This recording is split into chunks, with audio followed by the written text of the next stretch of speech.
Bienvenue dans cette formation vidéo bonus qui accompagne l'e-book que vous avez lu, d'accord? Donc dans cette formation vidéo, on va essayer de mettre en pratique ce que vous avez appris à travers la lecture de l'e-book. Donc on va mettre en place des techniques responsives. Pourquoi faire? Tout simplement pour créer une jolie page web qui ressemble à ça. Alors ici ça bug un peu, ça lag un peu puisque mon ordinateur est en train de tourner la vidéo, mais normalement la vidéo d'arrière-plan elle est totalement fluide, d'accord? Donc ici, par contre, on a des petits décalages, mais c'est pas grave puisque je suis en train de record, c'est-à-dire que je suis en train de tourner la vidéo. Donc là, on a une barre de navigation, comme tu peux le voir sur la page. Donc là, on a déjà un header. On a du texte, on a une barre de navigation avec un petit bouton, voilà, on a ce petit effet. On a quelques onglets et du texte au milieu, d'accord? Donc en arrière-plan, ce n'est pas une vidéo, c'est tout simplement une image GIF, d'accord? Donc c'est une image GIF qui va bouger à chaque fois, d'accord? Donc ici, si je descends la page, au niveau de la page, d'accord? Donc ici, on a quoi? On a une nouvelle section, d'accord? Une section qui va présenter l'entreprise. Alors ici, j'ai créé une fake entreprise, une fausse entreprise qui s'appelle Cody pour la vidéo, d'accord? Donc ici, on a une section qui présente l'entreprise. Donc ici, on a une image avec... Donc ici, on a la petite présentation avec du texte et en dessous, on a encore une autre carte avec une image et du texte. Donc là, ça se ressemble à peu près. En arrière-plan, comme tu peux le voir ici, on a un petit GIF également. Donc ici, qu'est-ce qu'on a? On a également une vidéo en dessous, d'accord? Donc on a une section vidéo qui va stocker une vidéo qui est tout à fait responsive. On va voir ça après. Et enfin, on a un petit footer, c'est-à-dire on a un pied de page qui va tout simplement présenter les services, l'entreprise et les adresses. Donc voilà ce qu'on va réaliser. Donc comme tu peux le voir, c'est une page assez sympathique, d'accord? Alors ne faites pas attention au petit blanc qui apparaît lorsque je scrolle, simplement parce que comme je vous l'ai dit, je suis en train d'enregistrer l'écran et mon ordi ne supporte pas trop et du coup il rame un peu, d'accord, puisque en fait ici la page est assez lourde avec tous les gifs en fait qui apparaissent. Donc ça, c'est pas très grave, d'accord? Donc voilà notre petite page. Mais ce qui est le plus intéressant ici, c'est que si j'inspecte l'élément et que je me place au format mobile, comme ceci, comme vous pouvez le voir, alors je vais enlever le bleu, d'accord? Comme vous pouvez le voir ici, la page s'adapte tout à fait au format mobile. C'est ça qu'on appelle du responsive design. Donc ici, on a la barre de navigation, on a le petit bouton, on a bien évidemment l'image d'arrière-plan, on a ici le texte du header. Alors ici ça rame un peu moins, pourquoi? Parce que le viewport est plus petit. Donc ici on a également la section de présentation, voilà comme vous pouvez le voir. Ici on a la vidéo comme je vous l'ai dit qui est tout à fait responsive, qui est tout à fait réactif si vous voulez. Et en dessous on a le footer qui est également réactif. Donc comme vous pouvez le voir ici, on a réussi à adapter notre site web au format mobile. Bien évidemment, si j'essaie de redimensionner au format tablette, par exemple, comme vous pouvez le voir ici, tout s'adapte également correctement. D'accord? Ok. Voilà, c'était la petite présentation du projet. Maintenant, ce qu'on va devoir faire, c'est de coder le projet. D'accord? Donc pour cela, je lance mon éditeur de code qui s'appelle Visual Studio Code. Alors ici, qu'est-ce qu'on va faire? Vous allez déjà créer un dossier. Donc moi, je l'ai créé ici, je l'appelle tuto. Donc ce dossier va venir stocker notre projet, les fichiers de notre projet. À l'intérieur, qu'est-ce que je vais mettre? Par exemple, je vais mettre mon fichier HTML, c'est-à-dire index.html. J'ai écrit n'importe quoi. C'est index.html. Voilà. Alors ensuite, qu'est-ce qu'on va faire? Tout simplement, on va créer un fichier CSS puisque sans le CSS, on va pas pouvoir mettre tout le style qu'il y a sur notre projet. Donc ici, on va créer notre fichier style.css et ensuite, on va également créer un dossier qu'on va appeler assets, d'accord? Et dans ce dossier assets, on va par exemple stocker toutes les images, d'accord? Donc on va créer un dossier images. C'est parfait. Donc voilà notre structure. Donc c'est une structure de base d'un projet web de base. Et voilà. Donc maintenant, qu'est-ce qu'on va venir faire? Tout simplement, je vous propose d'aller dans votre fichier index.html. Qu'est-ce qu'on va faire ici? Eh bien, vous allez tout simplement créer votre doctype, votre structure de base du code HTML. On a le doctype, on a l'HTML ici, on a le head avec toutes les balises méta, le title, on ferme le head et on a le body. D'accord? Donc ici, c'est une structure de base d'un fichier, d'un code HTML. Donc ça, normalement, vous connaissez déjà. Alors ici, qu'est-ce qu'on a? Alors juste ça, peut-être que vous ne connaissez pas. En fait, c'est une balise de compatibilité pour les navigateurs. C'est tout. D'accord? Et en dessous, ici, en fait, cette balise-là, alors je ne sais pas si vous voyez bien, donc je vais zoomer. Voilà, comme ceci. Alors, pas trop non plus. Donc là, je pense que vous voyez mieux. Alors, à quoi sert cette balise, justement? Eh bien, cette balise, comme je vous l'ai expliqué dans l'ebook, va tout simplement régler les dimensions de notre viewport. Donc, le viewport, qu'est-ce que c'est? Eh bien, je vous invite encore à lire l'ebook, mais en gros, c'est tout simplement la partie qui est visible par l'utilisateur et qui stocke le contenu. D'accord? Donc ici, qu'est-ce qu'on voit? Ici, on met un content, blablabla. Ici, initial scale 1.0. En fait, ça va nous permettre, le navigateur, par défaut, si on est en format mobile, certaines parties, vous êtes bien d'accord avec moi, certaines parties qui étaient au format bureau vont dépasser de l'écran de l'utilisateur pour rentrer dans le viewport. D'accord? Donc, certaines parties, certains éléments de votre page vont dépasser au format mobile et en fait, parce que ça rentre pas tout simplement dans le format mobile. D'accord? Donc, en fait, ces parties-là, pour que vous puissiez mieux voir ces parties-là, eh bien, votre navigateur va dézoomer votre page, d'accord? Et en fait, ici, on met un initial scale à 1.0 pour placer le zoom par défaut, si vous voulez, la vision par défaut, d'accord? Eh bien, en fait, en faisant ça, eh bien, vos éléments vont toujours dépasser, d'accord? Mais le truc, c'est que ça va pas dézoomer, donc ça va pas être hyper moche pour vos utilisateurs. Donc ça, vous allez voir par la suite que ça va être très utile. Donc ça, retenez juste que il faut toujours le mettre pour pouvoir adapter votre format d'écran au format mobile, d'accord? Ça permet de dimensionner, de redimensionner votre viewport. Au niveau du title, qu'est-ce que je vais mettre? Eh bien, je vais mettre par exemple, on va dire tuto responsive website. Voilà, comme ceci. Ok. Alors ensuite, qu'est-ce qu'on va mettre? Eh bien, on va tout simplement lier notre fichier HTML à notre fichier CSS pour pouvoir accéder au style. Donc ici, link rel sheet, style.css. Ok. Maintenant, occupons-nous de notre corps de page, c'est-à-dire notre balise body. Donc ici, qu'est-ce qu'on va venir faire? Alors ici, si je me rends dans mon projet final, comme vous pouvez le voir ici, on a un header, d'accord? On a un gros header qui stocke en même temps notre barre de navigation et en même temps le corps principal, c'est-à-dire ce bout de texte-là, d'accord? Donc ici, en fait, on a un header qui prend 100%, enfin 100 VH, viewport 8, de notre page, d'accord? Donc ici, ce header, comme je vous l'ai dit, va stocker la barre de navigation et le contenu principal. Donc ici, on va créer ce header-là, d'accord? Et qu'est-ce qu'on va venir faire? Eh bien, on va mettre en place à l'intérieur notre barre de navigation. Donc ici, on va créer la balise nav pour navigation.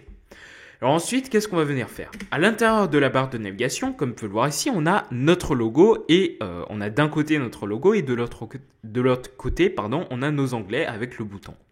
Donc pour cela, eh bien, ce que vous pouvez faire, c'est pourquoi pas de créer un H1 pour mettre le titre de votre page, enfin la marque de votre page si vous voulez, et ensuite vous mettez une liste avec plein d'onglets, d'accord? Moi je vais pas faire ça comme ça, pourquoi? Parce que sinon ça sera pas trop lisible, d'accord? Donc moi je vais faire plutôt une div ici, je vais mettre une div et je vais l'appeler logo. Comme ça en fait on voit mieux la structure de notre barre de navigation. Donc comme ça c'est plus lisible pour les débutants qui regardent la vidéo. Donc ici j'ai une boîte, donc une div c'est une boîte en HTML qui va stocker ici un titre, d'accord, un titre de niveau 1 et je vais mettre à l'intérieur le nom de la page ici Koudi, d'accord. Ensuite, comme identifiant de ce titre-là, je vais mettre par exemple logo également. Ok. Donc ensuite, en dessous, qu'est-ce qu'on va faire? Eh bien, comme je vous l'ai dit, on va venir stocker nos onglets, d'accord? Donc ici, on va venir créer une autre div qu'on va appeler onglet, d'accord? Une div de classe onglet, comme ceci. Ensuite, à l'intérieur, eh bien, on va créer nos différents onglets. Donc pour cela, rien de bien compliqué, on va juste mettre des paragraphes. Bien évidemment, après, si vous voulez rendre vos liens, vos paragraphes cliquables, vous pouvez mettre des liens A, d'accord? Ok, donc pour l'instant, on va laisser comme ça, on va mettre des paragraphes. Donc ici, je vais mettre accueil. Voilà. Ensuite, le deuxième onglet, ça sera nos services, comme ceci. Et enfin, le troisième onglet, ça sera nous contacter. Voilà, donc c'est juste des onglets de base qu'il y a sur une page vitrine. Alors ensuite, on va venir créer également ici en dessous une balise, enfin une div qu'on va appeler bouton. Donc une div qui va stocker tous nos boutons. Et on va à l'intérieur mettre un bouton, d'accord? Donc ici, on va mettre la balise button et on va écrire se connecter. Alors pourquoi créer une div bouton au lieu de mettre tout de suite le bouton en dessous de nos onglets? Eh bien, ça va nous permettre par la suite d'ajouter des boutons si l'on veut, d'accord? Donc pour l'instant, vous laissez comme ça, vous mettez div class buttons, enfin bouton plutôt, et à l'intérieur, vous mettez votre bouton.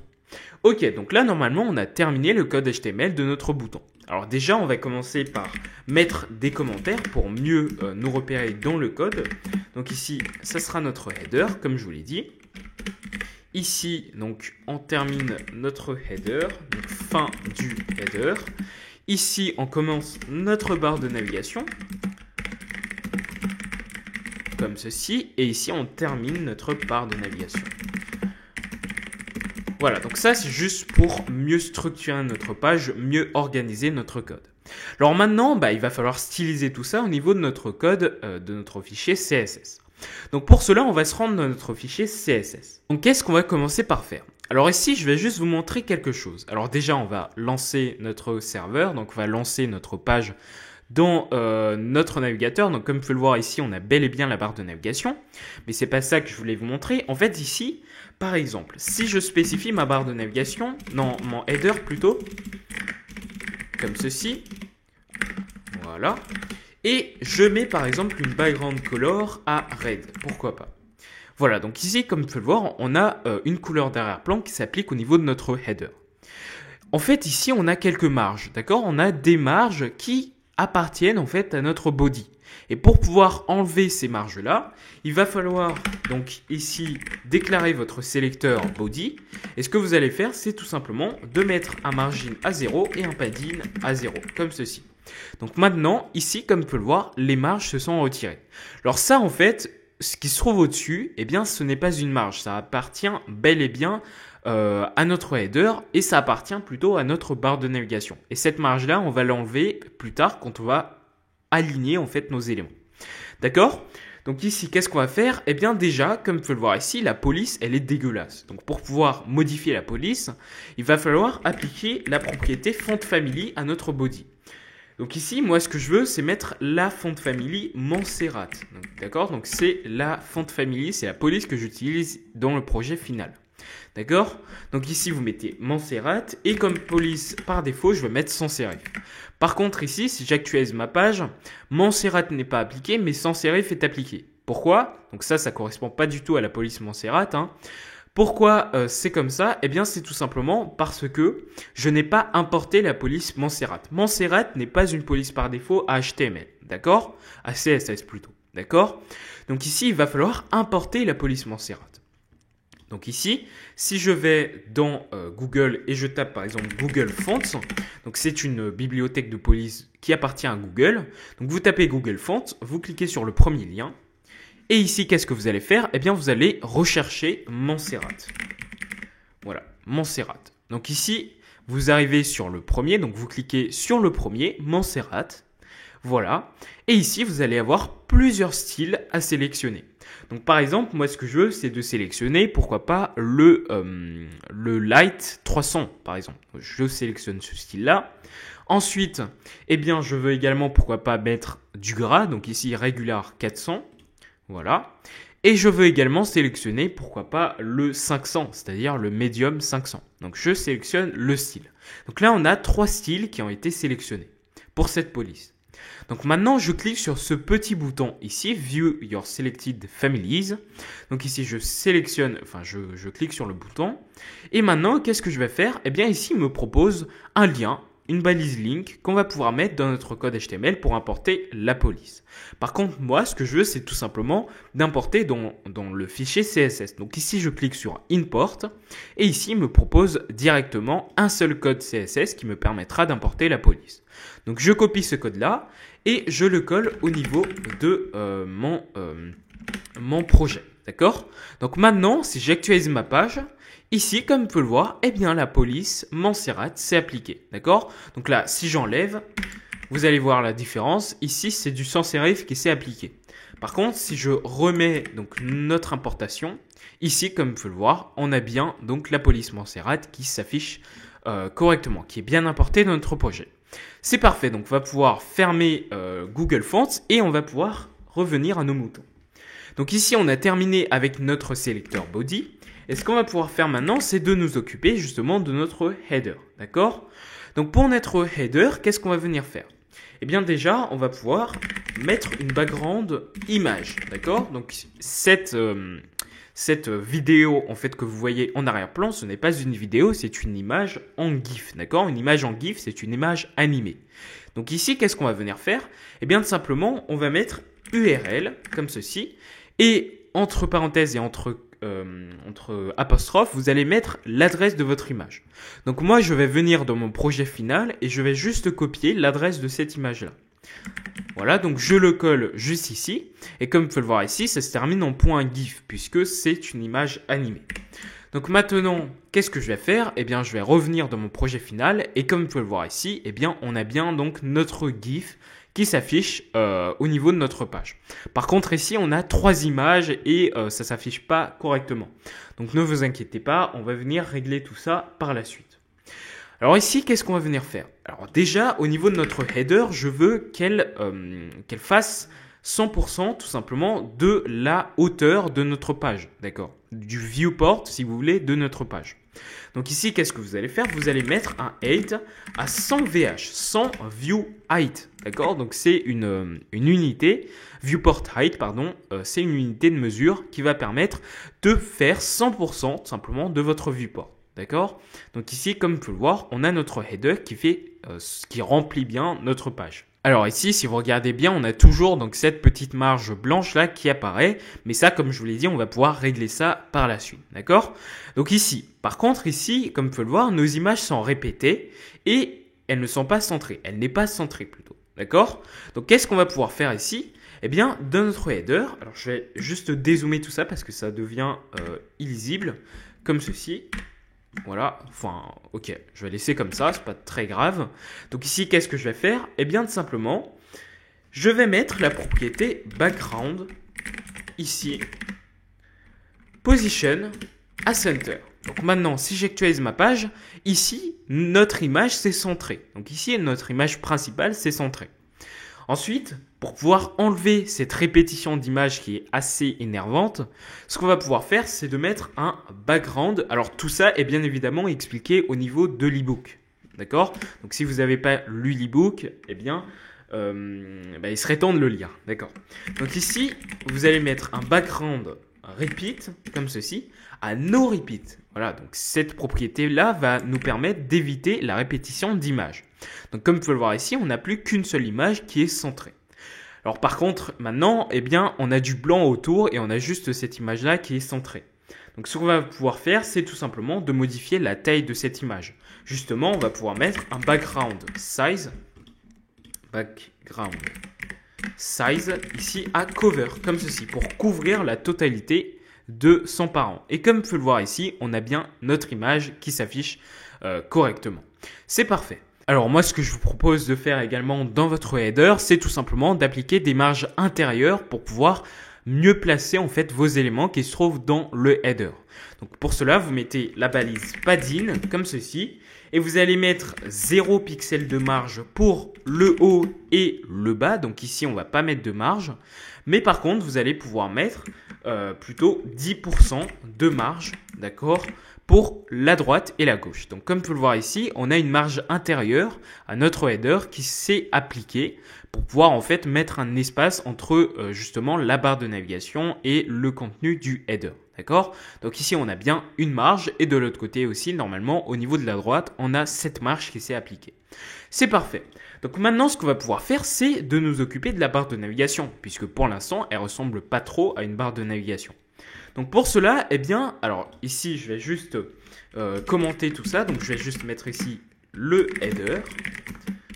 Voilà. Et ensuite, je vais mettre ici fin du header, comme ceci. Ok. Donc, comme je l'ai dit, on va venir nous occuper de notre barre de navigation. Donc ici, on va mettre comme commentaire la barre de navigation. Alors décidément, aujourd'hui, j'arrive pas à écrire, donc navigation. Comme ceci. Et ici, on va mettre fin de la barre de navigation. Comme ceci. Super.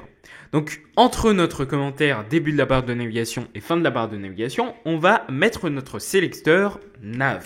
Alors, pour être plus précis, donc pour une meilleure lisibilité du code, je vais mettre juste avant le sélecteur nav. Donc, je vais juste mettre ici header, d'accord? Pour lui dire que notre header, notre nav, notre barre de navigation se trouve bel et bien à l'intérieur de notre balise header.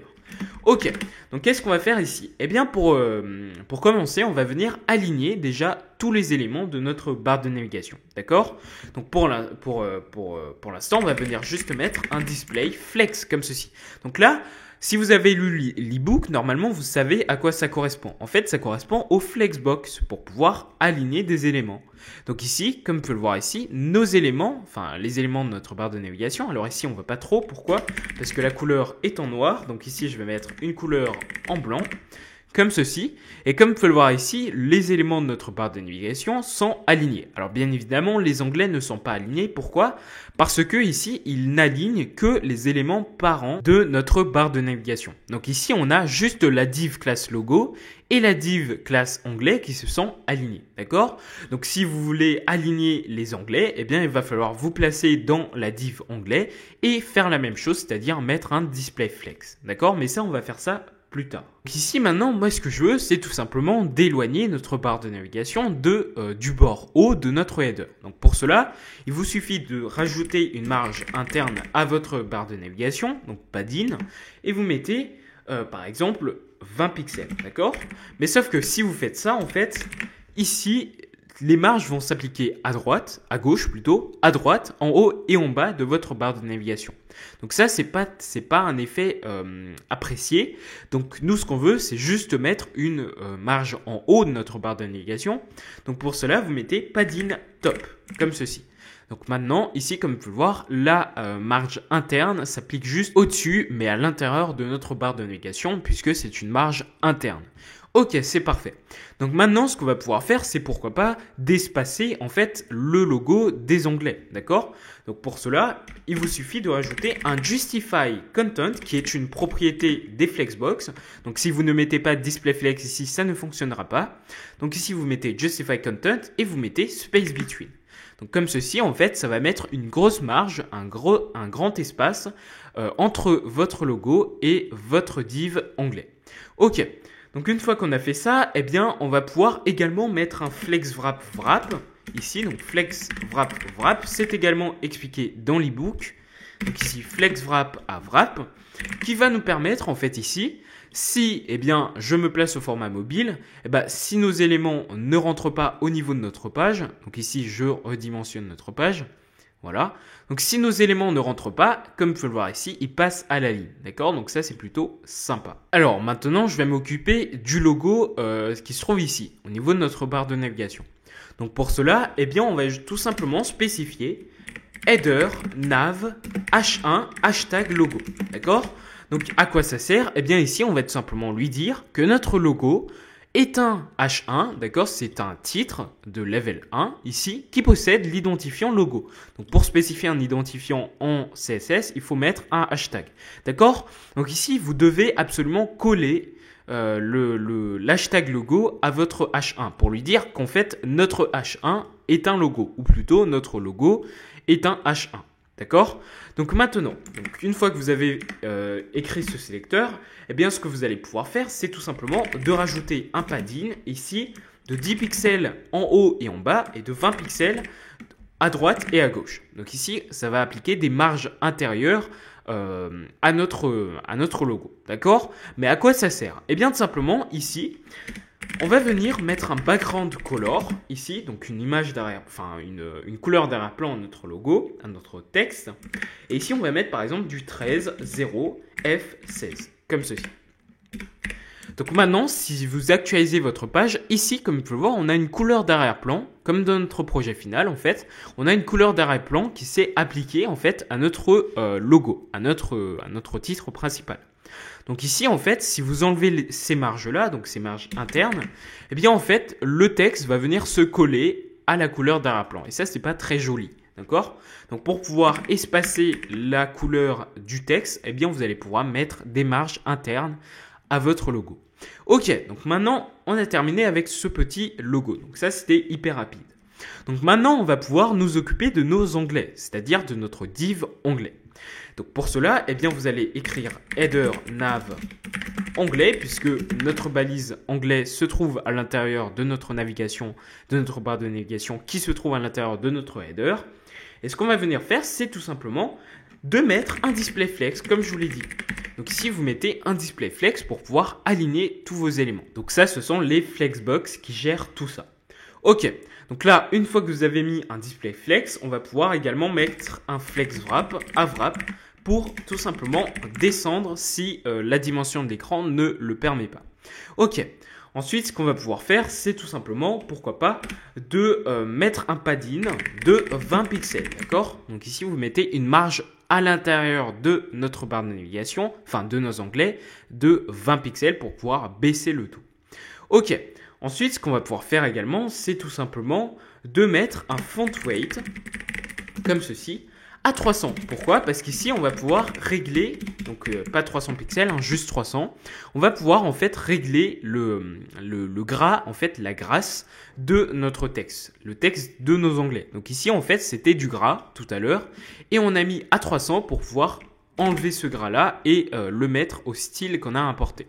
D'accord? À la grâce 300. Donc ici, si j'enlève ce font weight 300 là, comme vous pouvez le voir, c'est du gras qui s'applique. Par contre, si je mets un font weight 300 ici, on peut voir que c'est du light 300 qui s'applique au niveau de notre texte. Ok, donc ça c'est juste un petit détail. Alors maintenant, ce qu'on va pouvoir faire également, c'est pourquoi pas, donc ici, nous occuper du texte de nos onglets. D'accord? Donc pour cela, eh bien, rappelez-vous, le texte de nos onglets est stocké à l'intérieur de la balise onglet, de la balise div onglet, mais sans stocker à l'intérieur également d'une balise P paragraphe pour chaque onglet. D'accord? Donc pour cela, eh bien, il va falloir tout simplement spécifier cette balise P pour chaque onglet. Donc ici, on précise bien évidemment header nav onglet et ici, on précise P pour les paragraphes. D'accord? Donc maintenant, ce qu'on va pouvoir faire ici, c'est tout simplement d'appliquer quelques styles. Donc déjà, ce qu'on va pouvoir faire, c'est de mettre une marge à l'extérieur de chaque paragraphe de 10 pixels. Pourquoi pas à droite de chaque paragraphe, on va mettre une marge de 10 pixels pour pouvoir espacer chaque onglet. Donc pour cela, ici, vous allez mettre un margin right de 10 pixels. Comme ceci. Donc comme vous pouvez le voir ici, on va pouvoir espacer chaque onglet. Alors maintenant, ce qu'on va pouvoir faire, c'est pourquoi pas de mettre une ligne. Donc comme dans notre projet final ici, on a une ligne sous chaque onglet. Donc pour cela, eh bien, il vous suffit tout simplement de mettre une bordure en dessous de chaque texte, donc ici de chaque paragraphe. Donc vous mettez border bottom de 1 pixel solide et vous mettez la couleur de votre texte, enfin de votre bordure. Donc ici, on va mettre par exemple une couleur hexadécimale de 2822E, comme ceci. Donc maintenant, si j'actualise ma page ici, donc je ne sais pas si vous voyez bien, mais en fait ici, donc je ne sais pas si on peut zoomer comme ceci, on a bel et bien une bordure qui s'applique en dessous de chaque onglet. D'accord? Donc ça, on a une bordure violette. Ok. Donc je vais dézoomer tout ça et on va pouvoir continuer. Alors ici, si vous placez votre curseur au-dessus de chaque onglet, on ne dirait pas des onglets. Pourquoi? Parce que ça reste un... Je ne sais pas comment on appelle ce curseur, mais en tout cas, ce n'est pas un pointeur. Donc pour modifier votre curseur, vous mettez curseur pointeur comme ceci. Donc maintenant, si vous passez votre curseur au-dessus de chaque onglet, normalement, votre curseur se transforme en un pointeur. Et voilà, donc comme vous pouvez le voir, on a terminé avec nos onglets. Et ce qu'il nous reste à faire maintenant, c'est pourquoi pas de modifier notre bouton. Alors ici, j'ai juste oublié quelque chose en fait. Dans notre projet final, lorsqu'on passe notre curseur au-dessus de chaque onglet, eh bien en fait, la couleur des onglets est modifiée. Donc ça, c'est juste un petit détail, mais c'est toujours bien à mettre en place. Donc ici, ce que vous pouvez faire, c'est tout simplement de copier-coller le code que vous venez d'écrire. Donc vous le collez juste en dessous. Et ce que vous allez juste venir faire, c'est au niveau du sélecteur P, ce que vous allez faire, c'est tout simplement de mettre la pseudo-classe over, over, qui va nous permettre tout simplement de détecter lorsque le curseur de l'utilisateur est placé au-dessus du texte. D'accord? Et ici, on enlève toutes ces propriétés. D'accord? Et ce que vous allez faire, c'est tout simplement de modifier la couleur. Donc ici, lorsque l'utilisateur va placer son curseur au-dessus de chaque onglet, eh bien, on va pouvoir modifier la couleur. Donc, on va mettre, pourquoi pas, du code RGB 192 pour le rouge. Donc ici, rouge, green. Donc ici, et ensuite, blue plutôt, 192 ici. Donc, OK. Donc, on va mettre 192 pour le rouge, 192 pour le vert et 192 pour le bleu pour pouvoir former du gris bizarre. Donc ici, comme vous pouvez le voir, si je place maintenant mon curseur au-dessus de chaque onglet, ici, comme vous pouvez le voir, la couleur est modifiée. C'est parfait. Alors maintenant, comme je vous l'ai dit, on va venir nous occuper de notre bouton. Donc pour cela, eh bien ici, il va falloir spécifier header nav onglet, la balise qui stocke nos boutons, c'est-à-dire la balise bouton. Donc ici, vous mettez bien point bouton puisque c'est tout simplement une classe bouton ici. Donc ce que vous allez faire, c'est tout simplement de spécifier le bouton, donc la balise button. Et ce qu'on va pouvoir faire, on va appliquer pas mal de propriétés. Donc ici, qu'est-ce qu'on va venir faire? Déjà, on va venir mettre un padding de 10 pixels, 20 pixels. C'est-à-dire 10 pixels au-dessus et en dessous et 20 pixels à droite et à gauche. Donc ça, c'est une marge à l'intérieur de notre bouton. Donc ici, si j'actualise ma page, comme vous pouvez le voir, on a bien 10 pixels de marge qui s'applique au-dessus à l'intérieur de notre bouton et en dessous également. Et ici, on a bien 20 pixels de marge qui s'applique à gauche à l'intérieur de notre bouton et à droite à l'intérieur de notre bouton. Ensuite, ce qu'on va pouvoir faire, c'est de positionner ce bouton au niveau de nos onglets. Donc pour cela, ce qu'on va pouvoir faire, c'est de mettre un margin top à 10 pixels pour pouvoir descendre le bouton pour le placer au niveau de nos onglets. Ok, ensuite, ce qu'on va pouvoir faire maintenant, c'est tout simplement de modifier la taille du bouton. Donc ici, je vais mettre un font size, pourquoi pas, de 15 pixels. Enfin, la taille du texte à l'intérieur du bouton, comme ceci. Ensuite, ce qu'on va pouvoir faire, c'est de modifier la background color de notre bouton. Alors, par défaut, il est à blanc, mais c'est toujours bien de le mettre à blanc. D'accord? Ensuite, ce qu'on va pouvoir faire ici, c'est tout simplement de modifier la couleur du texte de notre bouton. Donc ici, je vais mettre une couleur hexadécimale à 13.0F16, comme ceci. Donc si j'actualise ma page ici, comme vous pouvez le voir, on a bien la couleur du texte qui est modifiée. Donc je vais zoomer pour que vous voyez mieux. Alors ici, on dirait du noir, mais en fait, c'est du violet foncé. D'accord? Donc là, je vais juste dézoomer tout ça. Ensuite, ce qu'on va venir faire, c'est tout simplement d'enlever la bordure qui se trouve autour de notre bouton, comme ceci. Et ensuite, je vais, pourquoi pas, arrondir notre bouton. Donc ici, border radius à 20 pixels. Voilà, donc ici, comme vous pouvez le voir, notre bouton est bel et bien arrondi. Et ensuite, comme pour les onglets, on va pouvoir mettre un curseur à pointeur pour pouvoir modifier le curseur de l'utilisateur en un pointeur lorsqu'il place son curseur au-dessus du bouton. Et enfin, ce qu'on va pouvoir faire, c'est tout simplement, pourquoi pas, lorsque l'utilisateur place son curseur au-dessus du bouton, pourquoi pas modifier la couleur du texte et la couleur d'arrière-plan pour avoir cet effet-là qui se trouve dans notre projet final. En fait, lorsque je place mon curseur au-dessus du bouton, on a bel et bien la couleur qui est modifiée. Donc pour cela, on va revenir dans notre projet actuel. Et ce qu'on va venir faire, c'est comme exactement pareil que pour les onglets. En fait, ici, on va mettre un 2.over, comme ceci. Et ensuite, ce qu'on va venir faire, c'est qu'on va tout simplement garder la propriété background color et color. Et ce que vous allez venir faire, c'est tout simplement d'échanger en fait les couleurs. Donc ici, pour la background color, je vais mettre la couleur de la couleur du texte initialement. Et pour la couleur du texte, je vais la remplacer par la couleur d'arrière-plan initial. Donc si j'actualise ma page maintenant et que je place mon curseur au-dessus du bouton, comme vous pouvez le voir ici, on a bien les couleurs qui se sont échangées. D'accord? Par contre ici, si je reviens dans mon projet final, comme vous pouvez le voir ici, en fait, on a une petite transition lorsque je passe mon curseur au-dessus du bouton. Donc, pour mettre en place cette transition, eh bien, ce que vous allez faire, c'est tout simplement de mettre la propriété transition au niveau du sélecteur button. Et ce que vous allez faire, c'est tout simplement, pourquoi pas, pour la propriété color, eh bien, on va mettre une transition de 0,5 secondes. Et ensuite, vous mettez une virgule. Et pour la propriété background color, on va mettre une transition également de 0,5 secondes. Donc maintenant, si vous actualisez votre page et que maintenant, si vous placez votre curseur au niveau de votre bouton, au-dessus de votre bouton, comme vous pouvez le voir ici, eh bien, on a bien donc la transition, la petite transition qui apparaît. Et comme vous pouvez le voir, notre barre de navigation est terminée. Alors en fait, ici, vous allez voir qu'elle n'est pas tout à fait terminée. Pourquoi? Parce qu'en fait, si je me place au format mobile, comme ceci, donc mon ordi est assez lent, je m'excuse d'avance. Donc ici, si je me place par exemple au format mobile, comme vous pouvez le voir en fait, alors je vais juste sélectionner ce truc-là. Voilà, et comme vous pouvez le voir ici, en fait, au format mobile, notre barre de navigation ne s'affiche pas trop bien, d'accord? C'est assez moche. Donc ce qu'on va pouvoir faire ici, en fait, comme vous pouvez le voir, les onglets en fait gâchent un peu la vue, d'accord? Donc ici, ce qu'on va pouvoir faire, c'est tout simplement de retirer ces onglets-là lorsqu'on est au format mobile. D'accord? Alors dans l'ebook, je vous dis que parfois, vaut mieux éviter de masquer vos éléments lorsqu'ils sont lourds. Donc ici, en fait, là, c'est juste du texte, c'est juste des paragraphes. Donc si vous masquez les paragraphes, c'est pas trop grave, il n'y a pas un effet négatif au niveau de votre page. Pourquoi? Parce qu'en fait, ici, les paragraphes sont des éléments très légers. Par contre, si c'est par exemple des vidéos que vous voulez masquer, en fait, ce qu'il va faire, c'est tout simplement que le serveur va charger la vidéo, mais en fait, au niveau du côté client, en fait, la vidéo ne va pas s'afficher. Vous allez masquer la vidéo, d'accord? Mais en fait, le serveur va toujours charger votre vidéo, et même si elle ne s'affiche pas au niveau de votre client, sachez que votre vidéo est tout de même chargée au niveau du serveur, d'accord? Du coup, ici, eh bien, c'est juste des paragraphes, donc c'est pas trop grave si vous souhaitez les masquer.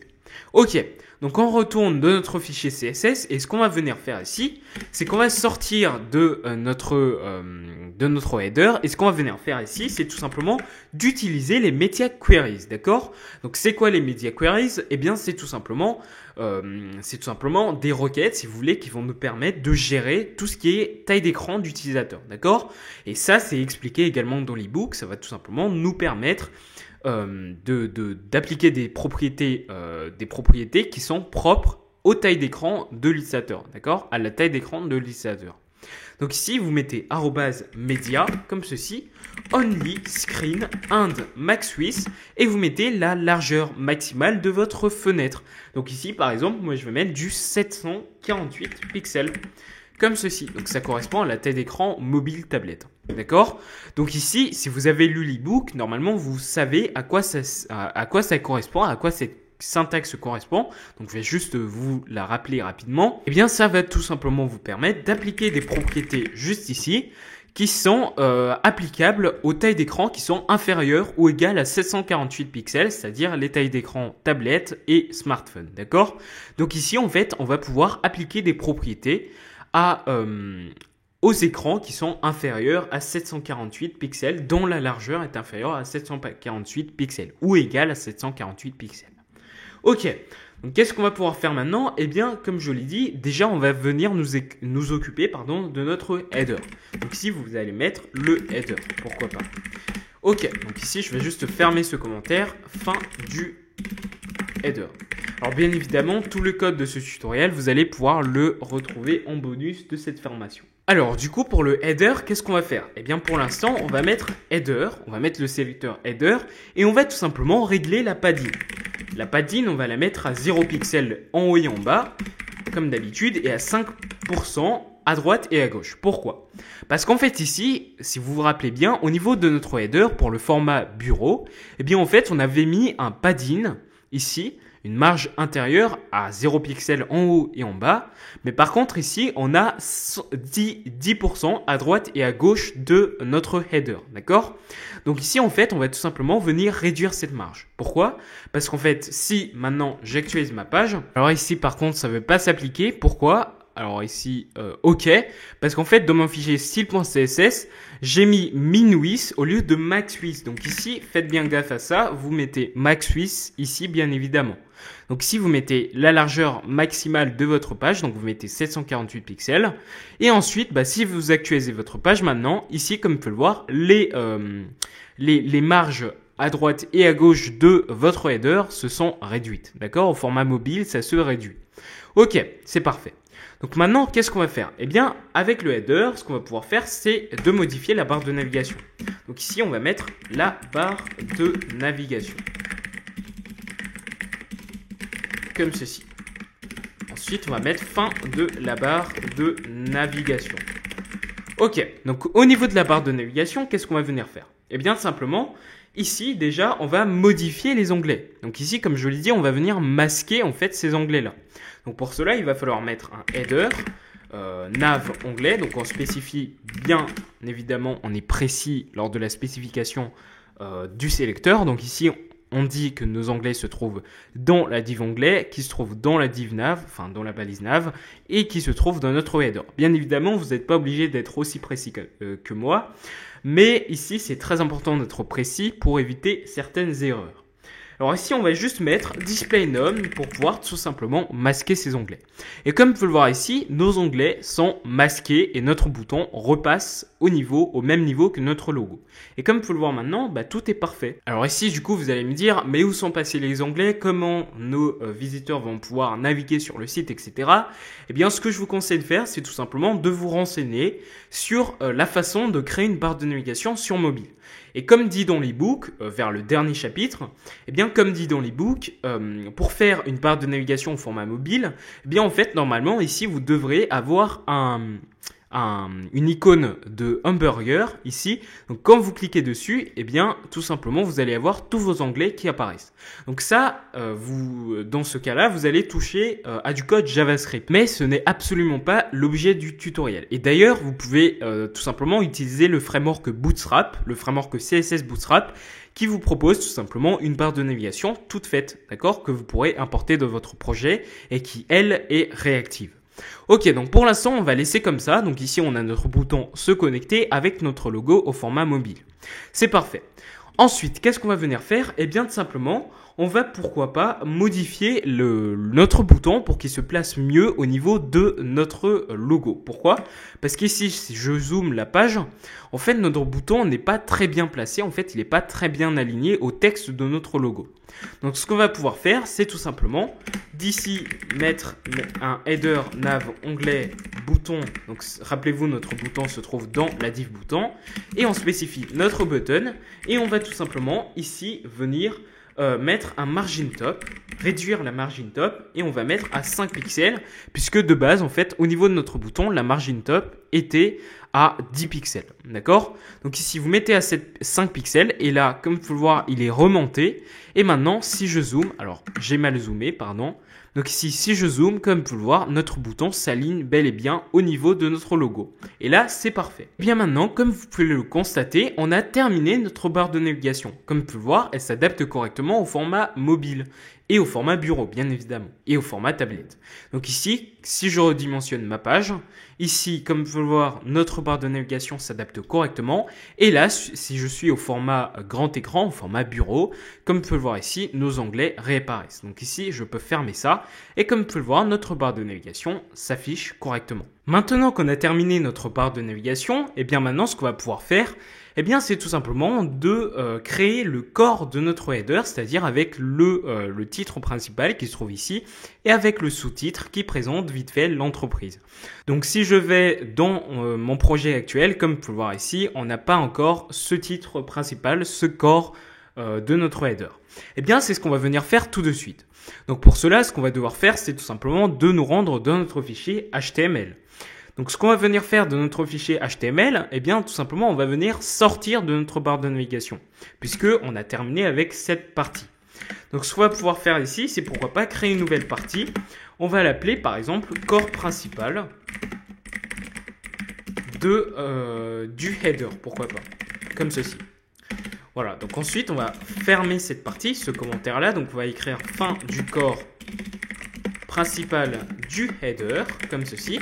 Et à l'intérieur, qu'est-ce qu'on va faire? Eh bien, tout simplement, on va créer, pourquoi pas, une div.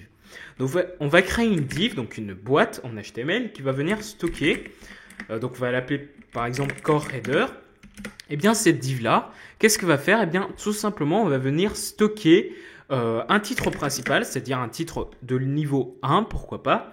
Et à l'intérieur, on va écrire du texte. Donc, pour éviter de perdre trop de temps, je vais donc copier-coller le texte qu'il y a dans mon projet final, comme ceci. Et ensuite, en dessous, je vais mettre un autre titre, mais cette fois-ci de niveau 3, c'est-à-dire plus petit. Et on va mettre donc le second titre, donc le sous-titre, cette fois-ci, comme ceci.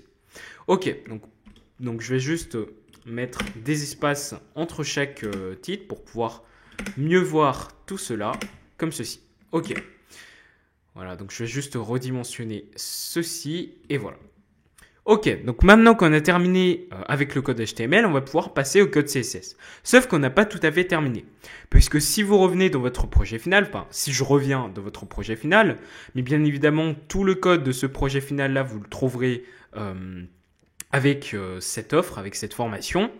D'ailleurs, à la fin du tutoriel vidéo, je vais tout simplement vous montrer comment télécharger le projet final. Bref, donc ici, regardez, si je reviens dans mon projet final, en fait ici, comme vous pouvez le voir, développeur, le mot développeur ici, il est surligné. En fait, il a comment on appelle ça, une couleur d'arrière-plan qui va en fait donner cet effet de surlignement. Bien évidemment, vous pouvez utiliser la balise de surlignement en HTML, mais ici, pour l'instant, on va juste utiliser du CSS, hein, c'est pas très grave. En fait, ici, qu'est-ce qu'on va pouvoir faire? Eh bien, tout simplement, au niveau du mot développeur, on va pouvoir rajouter ce qu'on appelle la balise span, comme ceci. Donc, vous mettez la balise span et vous placez le mot développeur à l'intérieur. Bien évidemment, si vous actualisez votre page, rien ne se passe. Ici, comme vous pouvez le voir, on a toujours le mot développeur. Il n'y a rien qui s'est passé. Par contre, dans notre fichier CSS, on va pouvoir lui dire que au niveau de toutes les balises span de notre projet, eh bien, on va mettre une couleur d'arrière-plan en bleu foncé. Eh ben, c'est à ça que ça va servir. Donc, on va venir maintenant nous rendre dans le fichier CSS et en dessous de notre header, on va créer une nouvelle partie.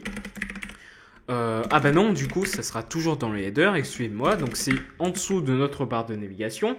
On va créer une nouvelle partie qu'on va appeler partie principal, entre parenthèses core, hein, vu que c'est le core du header, comme ceci, du header. Alors ici, bien évidemment, vous n'êtes pas obligé de mettre des commentaires à chaque fois, mais moi, c'est juste pour que vous voyez bien ce qu'on est en train de faire. Donc ici, fin de la partie principale core du header, comme ceci. Ok, à l'intérieur, qu'est-ce qu'on va venir faire? Eh bien, tout simplement, on va dire que notre partie se trouve à l'intérieur de notre header. Mais on va spécifier la div qu'on vient de créer, c'est-à-dire la div core header, comme ceci. Et qu'est-ce qu'on va faire maintenant? Eh bien, tout simplement, ce qu'on va pouvoir faire, c'est pourquoi pas déjà de mettre une margin top de 10%. C'est-à-dire qu'en fait, alors déjà, je vais mettre une couleur en blanc pour qu'on puisse voir le texte. En fait, ici, je vais juste augmenter la marge qu'il y a entre la barre de navigation et notre corps principal. D'accord? Donc ici, ce qu'on va pouvoir faire, c'est de mettre une marge à l'extérieur, au-dessus de notre div pour pouvoir espacer tout ça. Donc ici, je vais mettre un margin top de 10%, comme ceci. Et comme vous pouvez le voir ici, on a bien un espacement entre cet élément-là, cette partie-là et la barre de navigation. Ensuite, ce qu'on va pouvoir faire, c'est pourquoi pas de réduire en fait la graisse plutôt. Alors tout à l'heure, excusez-moi, j'ai dit la graisse au lieu de la graisse, mais c'est bien la graisse.